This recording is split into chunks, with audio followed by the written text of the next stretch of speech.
الحق يا الحق، مين كلمني؟ مين؟ احمد السقا كلمني وقال لي عايزك معايا في رمضان اللي جاي في مسلسل العتاوله الجزء الثاني. بجد والله؟ وانا هكدب عليك وعايز نطلع معاه بدور شحات. شحات؟ اه انت كده تطلع دور كومبارس يا عم عادي، وفي حد بيطلع السلم مره واحده؟ لازم تطلع واحده واحده عشان تبقى نجم.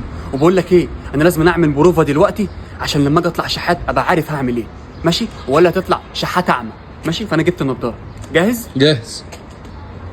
والنبي يا اخويا ممكن تديني 200 جنيه؟ 200 جنيه؟ ها في حد بيشحت 200 جنيه مره واحده؟ معلش، اصل انا عايز اروح، مش عارف اركب الاتوبيس وهطلب اوبر، وما تسالنيش هطلب الاوبر ازاي. ها حلو ولا اوفر؟ اوفر. قوي؟ مش قوي يعني بس عادي. بجد والله؟ لا لا لا يا عم، المشهد بتاع الشحاته ده مش جاي معايا، انا لا دور بطوله لا يا عم.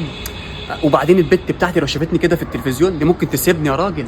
قال كده اتفق معاك على كام؟ ايه قول كده، قول كده سعر. 100,000 يعني؟ 100,000 متفق معايا على 200 جنيه ووجبه. 200 جنيه؟